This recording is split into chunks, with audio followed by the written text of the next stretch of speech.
Hello friends, welcome back to the channel. तो आज हम एक नया स्टैंडर्ड पढ़ने वाले हैं, दैट इज एस 620। 600 का सीरीज हमारा खत्म हो जाएगा वहाँ पे। तो आज हम बात करेंगे स्टैंडर्ड 620 के बारे में, that is using the work of auditors expert.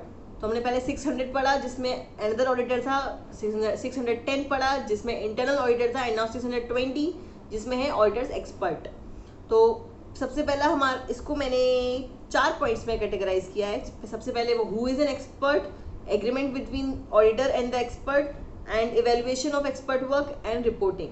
तो ये 4 पॉइंट्स हैं, हम इसके बारे में डिस्कस करेंगे। ये भी ज़्यादा बड़ा नहीं है, and yes this is also quite important for the exam point of view. तो चलिए स्टार्ट करते हैं। सबसे पहला हमारा पॉइंट है हु इज एन एक्सपर्ट। तो expert is an individual or organisation possessing expertise in the field other than accounting or auditing, whose work is used by auditor in obtaining sufficient and appropriate evidences।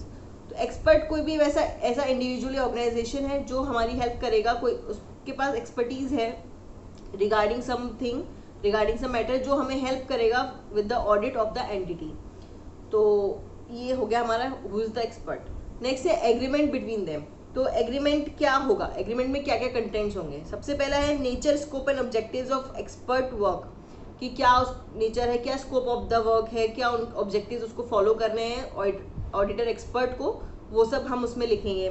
Next है respective roles and responsibilities, expert की क्या responsibilities होंगी और principal auditor की क्या responsibilities होंगी, roles होंगे इन the entity, वो हम सब लिखेंगे in the agreement. Next nature, timing and extent of communication, कि किस टाइम पे कैसे कैसे किस एक्सटेंट तक कम्युनिकेशन होगा बिल्ड, वो हम नोट करेंगे। नेक्स्ट है मेंटेन कॉन्फिडेंशियलिटी रिक्वायरमेंट, सारा काम कॉन्फिडेंशियलिटी से होगा। फिर है auditor expert will have access to sensitive information of the entity, जो भी एंटिटी में उसको रिक्वायरमेंट होगी इन्फॉर्मेशन की, वो उसके लिए उसको एक्सेस दिया जाएगा। नेक्स्ट है matter to which auditor expert work relates is highly complex, जो भी मैटर्स पे वो काम करने वाला है वो हाईली कॉम्प्लेक्स है, जनरली नहीं कर सकते, इसीलिए तो हमने एक्सपर्ट हायर किया है, तो उस काम को वो सॉल्व करेगा, हमारी हेल्प करेगा। नेक्स्ट है auditor has not previously used work of that expert, उस एक्सपर्ट का काम कभी पहले प्रिंसिपल ऑडिटर ने यूज नहीं किया है, वो भी उसमें लिखा जाएगा, बिकॉज हर साल एक नया एक्सपर्ट ही होना चाहिए, सेम नहीं होता है, अदरवाइज फिर वहाँ पे ऑब्जेक्टिविटी पे क्वेश्चन मार्क लग जाता है कि ऑनेस्टी से और अनबायस्ड रिजल्ट्स आ सकते हैं, इसीलिए। तो ये हमारा एग्रीमेंट होगा दोनों के बीच में। फिर हमारा नेक्स्ट पॉइंट है इवेल्युएशन ऑफ एक्सपर्ट्स वर्क। तो प्रिंसिपल ऑडिटर जो है क्या इवेल्युएट करेगा या कैसे इवेल्युएट करेगा एक्सपर्ट के काम को, जिसमें हमने पहला पॉइंट लिया finding and conclusion should be relevant, जो भी फाइंडिंग्स जो भी कंक्लूजन्स हैं वो हमारे काम के लिए रेलेवेंट होनी चाहिए। नेक्स्ट वो relevant and reasonable with audit evidences, audit evidences भी होने चाहिए, हमारे लिए वो कितना रेलेवेंट है वो भी होना चाहिए। नेक्स्ट है सिग्निफिकेंट एजम्पशंस एंड मेथड्स, जो भी एजम्पशंस और मेथड्स एक्सपर्ट यूज कर रहा है वो रीजनेबल होने चाहिए, कुछ भी उसमें गड़बड़ नहीं होनी चाहिए, जो भी बाय द लॉ चलना चाहिए। नेक्स्ट है सोर्स डेटा यूज्ड, तो किस सोर्स डेटा को यूज करके उसने काम किया है, कौन से जिस कंक्लूजन्स पे वो पहुंचा है, वो सब कंप्लीट एंड एक्यूरेट होने चाहिए। ये हो गया हमारा evaluation. Next and the last point इसमें है रिपोर्टिंग। तो ऑडिटर्स रिपोर्ट में क्या होगा, तो इसके अंदर भी 2 पॉइंट्स हैं।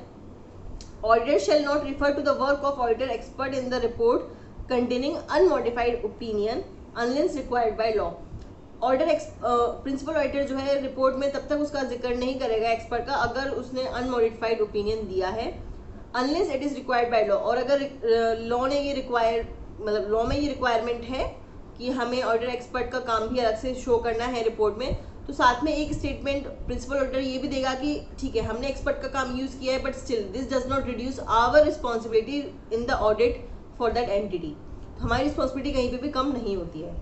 फिर अगर मॉडिफाइड ओपिनियन है तो रिपोर्ट में स्पेसिफिकली ऑडिटर एक्सपर्ट का काम का एक सेक्शन बनेगा, उसका काम वहाँ पे लिखा जाएगा, एंड साथ में ये स्टेटमेंट वहाँ पे भी दिया जाएगा कि हम ठीक है हमने उसका हेल्प लिया है, बट इससे हमारी रिस्पॉन्सिबिलिटी कहीं पे भी कम नहीं होती है, जो भी काम है जो भी ओपिनियन है उसके लिए हम ही सोलली रिस्पॉन्सिबल हैं। तो ये सब हम रिपोर्टिंग करेंगे उसकी।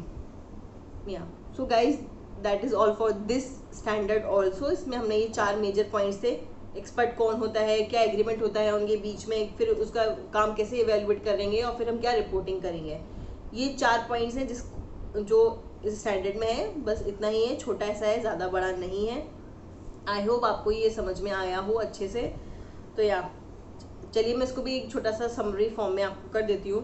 ये एक्सपर्ट वो होता है जो हमारी हेल्प करने के लिए आता है, जिसके पास कोई एक पर्टिकुलर मैटर पे एक्सपर्टीज है, तो वो हमारी हेल्प करने के लिए आया है कोई भी पर्टिकुलर एंटिटी का ऑडिट करने के लिए।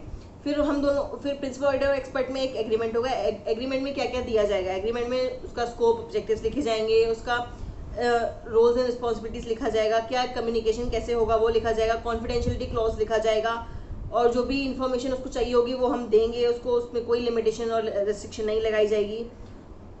जो भी मैटर्स के लिए वो आया है वो हाईली कॉम्प्लेक्स होंगे एंड हमने सेम एक्सपर्ट से काम पहले कभी नहीं लिया, ये हम एग्रीमेंट में देंगे। फिर इवेल्युएशन है। इवेल्युएशन में क्या होगा, जो भी हमें कंक्लूजन और फाइंडिंग्स उसको मिली हैं वो रेलेवेंट होनी चाहिए हमारे काम के लिए। दूसरा, एजम्पशंस एंड मेथड जो भी उसने यूज़ किए हैं वो भी रीजनेबल एंड रेलेवेंट होने चाहिए हमारे यूज़ के लिए। नेक्स्ट है कि कौन जो भी सोर्स डेटा उसने यूज़ किया है वो कंप्लीट एंड एक्यूरेट होना चाहिए, कहीं पे भी कुछ फॉल्स इन्फॉर्मेशन नहीं होनी चाहिए। नेक्स्ट है रिपोर्टिंग। तो रिपोर्टिंग के अंदर हमने दो चीज़ें पढ़ी। अगर अनमोडिफाइड ओपिनियन है तो हम ऑडिटर एक्सपर्ट का जो है काम स्पेसिफिकली रिपोर्ट में नहीं लिखेंगे unless it is required by law. और अगर लॉ में ऐसा लिखा है कि हमें उसके बारे में लिखना है, कि उसका एक पैराग्राफ हमें देना है कि हमने एक्सपर्ट का यूज़ किया है, तो हम साथ में एक स्टेटमेंट ये भी देंगे कि ठीक है हमने एक्सपर्ट से काम यूज़ किया, बट स्टिल हम जो भी ओपिनियन है उसके लिए हम सोली रिस्पॉन्सिबल हैं। Principal auditor is solely responsible for the work and it does not reduce his responsibility regarding the opinion. Next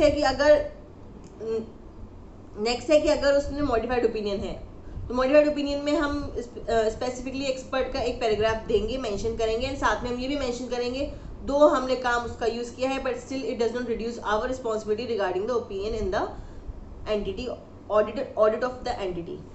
या so guys that is all for this standard. I hope आपको ये अच्छा लगा हो। अगर आपको ये अच्छा लगा तो please subscribe to the channel and press that bell button so that whenever I upload a new video you get the notification, and share it with your friends because exams are almost near only.